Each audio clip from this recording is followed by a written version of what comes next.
Amém. Boa noite à igreja, a paz de Cristo. Eu quero, primeiramente, agradecer a Deus por essa oportunidade, também ao Renan e ao pastor Anderson pela confiança e pelo convite. Bom, eu quero convidar todos que a gente quero fazer uma reflexão, né, em João 6, então quero convidar todos que possam abrir as suas Bíblias lá em João 6, versículo 1, que é sobre a multiplicação dos pães e dos peixes.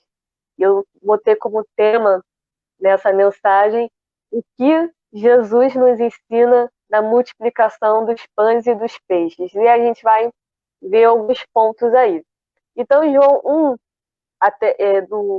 João 6, do versículo 1 ao versículo 15, diz o seguinte: Depois dessas coisas, Jesus atravessou o mar da Galileia, que é o de Tiberíades, e uma grande multidão o seguia, porque tinham visto os sinais que ele fazia na cura dos enfermos. Então Jesus subiu ao monte, assentou-se ali com seus discípulos. Ora, a Páscoa, a festa dos judeus, estava próxima. Então Jesus, erguendo os olhos e vendo que uma grande multidão se aproximava, disse a Filipe: Onde compraremos pão para lhes dar de comer? Mas Jesus dizia isto para testá-lo, porque sabia o que estava para fazer. Filipe respondeu: Nem mesmo 200 denários de pão seriam suficientes para que cada um recebesse um pedaço. Um dos discípulos, chamado André, irmão de Simão Pedro, disse a Jesus: Aqui está um menino que tem 5 pães de cevada e 2 peixinhos. Mas o que é isso para tanta gente? Jesus disse: Façam com que todos se assentem no chão. Havia muita relva naquele lugar. Assim os homens se assentaram e era quase 5.000. Então Jesus pegou os pães e, tendo dado graças, distribuiu-os entre eles, e também igualmente os peixes, tanto quanto queriam. E quando já estavam satisfeitos, Jesus disse aos seus discípulos: Recolha os pedaços que sobraram, para que nada se perca. Assim, pois, o fizeram e encheram 12 cestos de pedaços dos 5 pães que sobraram depois que todos tinham comido. Quando as pessoas viram o sinal que Jesus havia feito, disseram: Este é verdadeiramente o profeta que devia vir ao mundo. Jesus ficou sabendo que estavam para vir com a intenção de fazê-lo rei à força.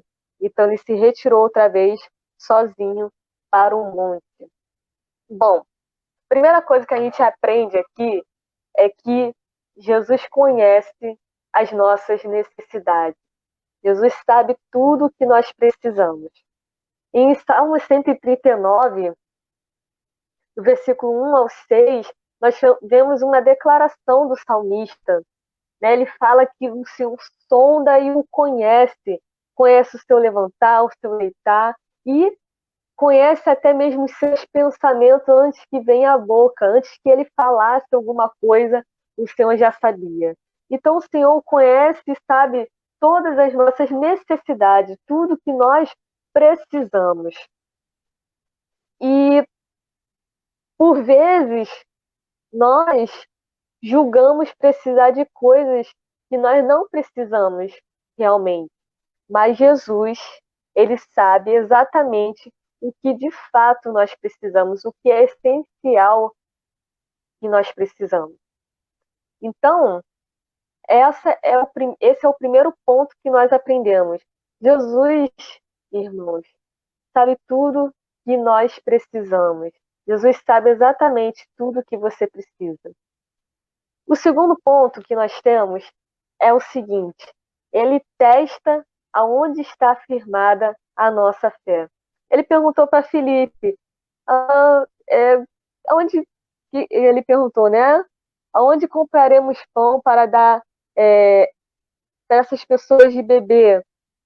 E Filipe, ele fala, mas a gente nem mesmo 200 denários daria para comprar. E Filipe esqueceu que ele andava com Jesus e que Jesus realizava sinais e maravilhas. Jesus realizava sinais e ele poderia simplesmente até materializar pão ali naquele momento. E esse Filipe, interessante que esse Filipe é o mesmo Filipe que mais tarde pede para Jesus mostrar o Pai. E Jesus fala: Mas Filipe, eu estou andando esse tempo todo com você, que você me pede para mostrar o Pai? Então, Filipe não estava ligado naquela situação, ele ainda não conhecia de fato Jesus. Eu sabia de quem Jesus era, e Jesus fez essa pergunta para ver, para testá-lo, para ver se de fato ele acreditava que Jesus era o Messias, que Jesus realizava sinais. E Deus está mostrando que Ele é o Pai, que Ele cuida da gente, que Ele transforma a gente. Mas muitas das vezes, você é que não está vendo. Como Filipe. Jesus realizava sinais, Jesus mostrava o Pai, mas só ele não estava vendo, só ele não. Tinha um bocado ainda também. Mas ele, em específico, não estava vendo isso. Então, meu irmão e minha irmã, você possa estar atento ao que Deus está fazendo na sua vida, o que Deus está fazendo na sua vida. Muitas vezes Ele está fazendo sim, Ele está te ensinando algo sim, mas apenas você não está vendo. E o segundo ponto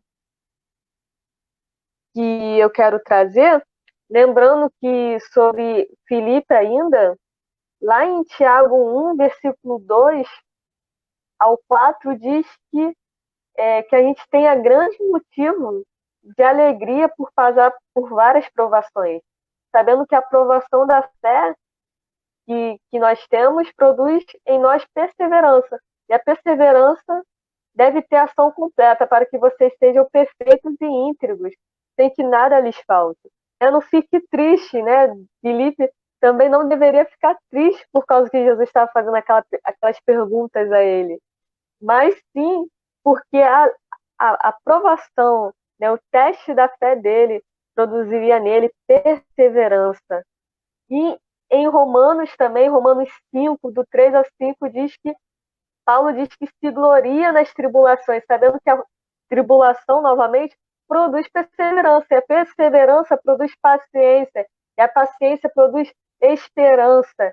E essa esperança não nos deixa decepcionados, porque o amor de Deus é derramado em nosso coração pelo Espírito Santo que nos foi dado. Irmão, o teste da fé de Filipe produziu nele perseverança, a perseverança, esperança, da perseverança, experiência, experiência, esperança. E esperança é tudo que nós precisamos nesse momento de tribulação ao qual nós e as pessoas no mundo inteiro estão passando. Meu irmão, talvez a sua fé esteja sendo testada nesse momento de quarentena, de tribulação. Talvez você esteja em casa durante muitos dias, como eu. Talvez você esteja saindo de casa porque você precisa trabalhar, você precisa prover alimento para sua família, mas você está saindo com medo de pegar o Covid, com medo de trazer o Covid para sua casa. Mas, irmão, tenha fé e que a sua fé produza perseverança a você. E essa perseverança, experiência, para que quando venha outras tribulações ou tribulações parecidas, você já saiba o que fazer. E que essa experiência produza em você esperança. A esperança em Cristo, a esperança no Evangelho, a esperança na palavra de Deus, ela não nos deixa decepcionados. Talvez se você colocar sua esperança em humanos, em pessoas, em homens, no seu patrão, no presidente, no governador, no prefeito, seja quer quem seja, em político, seja do lado A, lado B, irmão, irmã, ele vai te decepcionar. Mas se a sua esperança estiver em Cristo e no Evangelho, essa esperança jamais é decepcionada por causa do amor de Deus que é derramado em seu coração, em meu coração, através do Espírito Santo que nos foi dado. O Espírito Santo, que é um privilégio apenas daqueles que creem em Cristo Jesus, que é posto como um selo, uma garantia da nossa salvação. E somente nós, crentes em Cristo Jesus, cristãos de verdade, temos o Espírito Santo. E o terceiro ponto que eu quero colocar é que no arrependimento e no descanso está a nossa salvação, conforme diz Isaías 30, versículo 15. O interessante aqui que Jesus, antes de multiplicar os pães e os peixes, ele manda todo mundo, né, pede para os discípulos colocar todo mundo sentado. Meu irmão, minha irmã, descanse. Descanse em Deus. Isaías diz, Isaías 30, versículo 15, no, em se converterdes e, e descansardes está a vossa salvação. Em você se converter, em você se arrepender, em você reconhecer os seus pecados, que você é um pecador, que você é digno do juízo de Deus, e você se arrepender dos seus maus caminhos e descansar, a sua confiança em Cristo está a sua salvação. Jesus disse: assentam-se, arrependam-se, coloque seu jugo sobre mim. Ó, eu carreguei todos os seus fardos. O castigo que traz a paz a você estava sobre mim, né? Sobre Cristo, sobre Ele. Então nós precisamos se arrepender, irmãos, nos arrepender e descansar e crer que Jesus Cristo é o nosso Salvador. Próximo ponto que eu quero trazer é agradecer a Deus. Jesus, né, é interessante, Jesus sempre antes de partir o pão, antes de comer, Jesus nos ensinou a agradecer. Jesus nos ensina a orar antes de cada refeição. Talvez você pense, jovem, adolescente, criança, meu pai sempre fala para eu orar antes de comer. Jesus fazia isso. Jesus orava. E em 1 Tessalonicenses 5,18 diz: tudo dá graças, porque essa é a vontade de Deus em Cristo Jesus para convosco. Em tudo dá graças, e Jesus deu graças. Irmãos, dá graças, agradecer, vem da palavra graça, e graça é um favor imerecido. Então, agradecer é reconhecer que você não fez nada, que você não é capaz de fazer nada, mas sim Deus. Deus é quem fez. Este é o dia em que o Senhor fez, em que o Senhor agiu. Regozijemo-nos e nos alegremos nele. Então, reconhecer a nossa incapacidade, a nossa pequenez e a nossa dependência diante do Senhor e agradecer, porque aos seus amados ele dá enquanto dorme. Se o Senhor não guardar a casa, em vão trabalham aqueles que tentam aguardar. É o Senhor quem faz. Então, irmão, agradeça a Deus. Minha irmã, agradeça a Deus por cada alimento que entra na sua casa. Nós sabemos o quão difícil tem sido para muitos entrar alimento em casa. E talvez você reconheceu isso pela primeira vez na sua vida e agradeceu. Talvez seja a primeira vez ou a milésima vez que você passa necessidade em casa. E eu sei muito bem o que é isso, meu irmão. Então, que a gente possa aprender a agradecer por cada quilo de arroz, de feijão que entra dentro da nossa casa, irmão. Porque quem proveu é o Senhor. Ele veste os lírios do campo, ele alimenta os pássaros. Aí ele fala para a gente não ter ansiedade. Porque se ele cuidou, se ele cuida dos lírios, dos pássaros, o que mais não fará por nós? Então, buscai primeiro o reino de Deus e agradeça, porque é o Senhor quem fez, não fomos nós. E o próximo ponto é que Cristo nos satisfaz. Depois que eles ficaram satisfeitos, diz o versículo 12, depois que eles ficaram satisfeitos. Talvez você esteja pensando ou tenha lido essa passagem apenas com pão e com peixe, mas Jesus antes, no versículo 5, no capítulo 5, não, foi depois, ao decorrer do capítulo 6, ele fala: eu sou o pão da vida. Os vossos pais comeram maná no deserto, mas morreram. Mas assim como o Pai que vive me enviou, e igualmente eu vivo por causa do Pai, também quem a mim se alimenta viverá por mim. e este é o pão que desceu do céu, e nada semelhante àquele que os pais de vocês comeram, mesmo assim morreram. Quem comer deste pão viverá eternamente. Irmão, apenas Cristo pode te satisfazer, e apenas Ele satisfaz. Em 2 Coríntios 12:9, Deus diz a Paulo: a minha graça te basta. E a graça do Senhor nos basta. Em Salmos 23, Davi vai dizer o seguinte: o Senhor é meu pastor, nada me faltará. No original, no hebraico, fica mais ou menos assim no hebraico: o Senhor é meu pastor, de nada terei falta. De nada terei falta, ainda que eu não tenha tudo. De nada terei falta, ou nada me faltará, não quer dizer que eu e que você, meu irmão, minha irmã, teremos tudo. E sabe por quê? Porque a graça do Senhor nos basta. Jesus é o suficiente. Tudo que nós precisamos e de quem nós precisamos é daquele que nos criou, que é Cristo, que é Deus. Interessante ali que o salmista Davi, ele era pastor de ovelha, então ele sabe muito bem do que ele estava falando. É como se um cabeleireiro estivesse falando de cabelo, um professor falando de ensino, um pintor falando de cores de tinta. Ele sabia muito bem, era a profissão dele. Então, Davi sabia que se a ovelha tem um pastor, isso é tudo que ela precisa.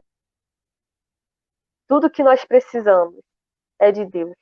Se uma ovelha tem um pastor, ela tem tudo. Apesar de não ter tudo no mundo, ou tudo que você acha que você precisa. Mas se você tem um pastor da sua alma, como Pedro vai dizer, né, nas cartas de 1º e 2ª Pedro, o pastor e bispo da nossa alma, você tem tudo. E você vai bater cabeça e quando você não estiver em Deus. Você vai procurar em vários lugares, mas você jamais vai encontrar. Em vários caminhos, mas todos eles estarão errados. Jesus fez um caminho para nós, diretamente ao Pai, porque ao Pai é tudo que precisamos, é de Deus. E o próximo ponto é muito interessante, irmãos. Eu estava lendo e aí Jesus manda recolher as sobras para que nada se perca. E Jesus nos ensina o seguinte: não desperdice comida. É interessante que nós estamos falando aqui de várias coisas, digamos, sobrenaturais, espirituais, né? Estamos falando de transformação, de arrependimento, de pecado, falamos da justiça de Deus um pouco, falamos da graça de Deus. E Jesus aqui também nos ensina algo corriqueiro, algo do dia a dia, que é não desperdiçar comida. Né? Que interessante. Eu pensei logo em criança, né? Já que eu estudo pedagogia, então minha mente sempre está em criança, né?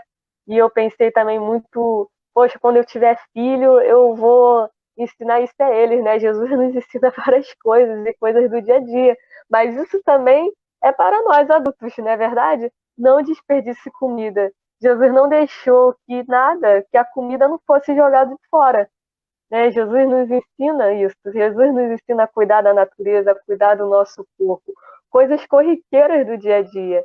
Então, meu irmão, minha irmã, meus pequeninos, minhas crianças que ouvem e estão assistindo essa mensagem, né? Você criança, adolescente, ponha somente o que você vai comer no seu prato e não desperdice comida. Né? Não deixe sobrar comida. Não jogue fora no lixo comida. E por que isso?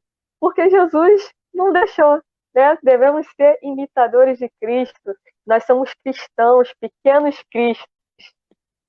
Somos pequenos cristos. Então, a gente deve imitar o nosso mestre.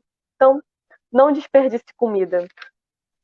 E também, ainda sobre isso, eu quero ir para o próximo ponto, que eu quero dizer o seguinte: não jogue fora aquilo que Deus te deu. Talvez você se menospreze com os talentos, com as aptidões que Deus te deu. Talvez você ache que isso não sirva para nada dentro do reino dele. Mas eu quero dizer, meu irmão, minha irmã, não se menospreze, não diga, eu sei fazer de bom é fazer crochê, eu sei costurar. Aí a outra pode dizer, não, o que eu faço de bom mesmo, o que eu sei é lavar uma louça. Ou eu sei é pintar a parede. Eu sei escrever textos, eu sei consertar sapato, enfim. Eu quero contar uma história, irmãos, para que quem tenha dons e aptidões e talvez vocês se menospreze por causa disso, eu quero lembrar de uma história de Lutero. Lutero é o reformador da igreja, o grande reformador da igreja. Se você não conhece Lutero, eu quero te convidar a que você conheça Lutero. Nós temos livros bons, né, sobre Lutero e conhecer a história da Reforma Protestante. E nessa, nessas histórias de Lutero, nós temos uma conhecida, que é sobre o sapateiro. Certo dia, um sapateiro perguntou a Lutero o que ele deveria fazer para servir a Deus melhor e como um cristão. E talvez ele tenha esperado que Lutero respondesse a ele para, sei lá, largar tudo e se embrenhar em viagem missionária, ser missionário em tempo integral, ou se tornar um pregador, ou se tornar um pastor. E Lutero simplesmente disse para ele o seguinte: meu irmão, faça bons sapatos e venda por um preço justo. E a surpresa dele, né? A sua surpresa, a sua própria atividade corriqueira seria um bom serviço a Deus, à medida que ele fosse feita com excelência e honestidade. Então, meu irmão, você faz crochê, você costura, você está fazendo máscara, você pinta, você conserta a porta, seja o que for, você escreve, você desenha, faça isso com excelência e com honestidade. Faça isso não para os homens, como Paulo diz, não para como se fosse para os homens, mas sim para o Senhor. E tenha honestidade no preço que você vai cobrar, no preço que você vai pedir. Nem a mais, nem a menos. Faça o preço justo. E saiba, meu irmão, que lá em 1 Coríntios 10 diz o seguinte, deixa eu colocar aqui para eu ler. Porque assim o corpo tem muitos membros, e todos os membros, mesmo sendo muito, constituem um só corpo. E também e assim também é com respeito a Cristo, pois em um só Espírito todos nós fomos batizados em um só corpo, quer judeus, quer gregos, quer escravos, quer livres, e a todos nós foi nos dados a beber de um só Espírito. E ali no versículo 16 diz: se o ouvido disser, porque eu não sou olho, eu não sou corpo, nem por isso deixa de ser corpo. Então eu convido os irmãos, acho que está ali, não, tá não. Mas eu convido vocês a lerem a 1 Coríntios 10, do 20 não, do 12 ao 23. E não se menospreze por causa disso. Em Tiago 1:16 também vai dizer que toda boa dádiva, não vos enganeis, meus amados irmãos, toda boa dádiva e todo dom perfeito são lá do alto, descendo do Pai das luzes, em que não se pode existir variação ou sombra de mudança. Então, se você tem uma aptidão, você tem um talento, você tem um dom para alguma coisa, pode ser na área intelectual também, você é um engenheiro, você é um pedagogo, você é um psicólogo, toda boa dádiva, todo presente, todo dom, né, vem da palavra presente, vem do Pai das luzes, vem de Deus. Então não desperdice, não deixe que joguem fora, não jogue fora você mesmo, não deixe sobrar. Traga, coloque em um cesto e execute aquilo que Deus te chamou para fazer. Quer comais, que a bebais, faças tudo para a glória de Deus. E o último ponto que eu quero trazer é o seguinte: Jesus as pessoas, ele é o profeta que deveria vir ao mundo. E aí Jesus percebeu que quiseram forçar ele a virar rei, né? Queriam fazer que Jesus virasse rei à força. O povo estava desesperado, irmão. O povo estava doido para alguém que o libertasse, que alguém libertasse eles do Império Romano que os oprimia, que os cercava. E ali Jesus percebeu, opa, essa não é minha missão. E aí Jesus se retirou outra vez sozinho para um monte. Então, irmão, se retire de vez em quando sozinho para um monte. Não um monte literal, ou talvez seja, se você gosta de ir e se isolar, ficar um pouco sozinho. Amém, irmão. Apenas não santifique aquele lugar. Assim como a mulher samaritana que ficou, calma aí, é nesse monte ou naquele? Jesus falou, não é nada disso, não é um lugar geográfico, é um lugar aqui, ó, é o seu coração. Eu estou procurando adoradores que me adorem em espírito e em verdade. A hora vem, já chegou, estou procurando estes que me adorem em espírito e em verdade. E Jesus, diversas vezes, quando a multidão começou a se agitar, quando tudo parecia, todo virou uma bagunça e todo mundo gritava, Jesus se retirava sozinho para orar. Então, que você também possa se retirar sozinho para orar, descansar no Senhor. E quando tudo se agitar, talvez seja a sua mente que esteja assim, você se retire e vá orar. Amém? Essa é a mensagem que eu quero dizer para você que me escutou hoje. Né? Quero agradecer novamente a Deus e ao pastor Anderson, e ao Renan pela oportunidade. E você que talvez esteja desviado, talvez ainda não entendeu de fato o Evangelho de Jesus e ouviu essa mensagem de hoje, eu quero dizer para você que o tempo está findando, que você possa se arrepender, reconhecer que você é um pecador, que Deus desagrada das nossas atitudes pecaminosas e que acende a sua ira contra nós. Porém, ele enviou seu Filho Jesus, e no seu Filho Jesus, o castigo que a gente merecia por nossos pecados, a ira de Deus que seria derramado sobre nós, foi derramado sobre seu Filho, Jesus.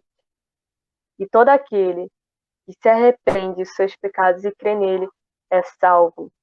Então, eu quero convidar você a pesquisar, a ler mais sobre o verdadeiro Evangelho de Jesus Cristo e crer e confiar nele e saber que a única saída para a nossa pecaminosidade é crer em Cristo Jesus, para que a gente esteja salvo. Essa é a única solução para o mundo. A gente vai continuar batendo cabeça, a gente vai continuar acreditando em políticos, em pessoas, em namorados, marido e mulher, e professores, e afim, enquanto a gente não entender que o nosso Salvador é Jesus.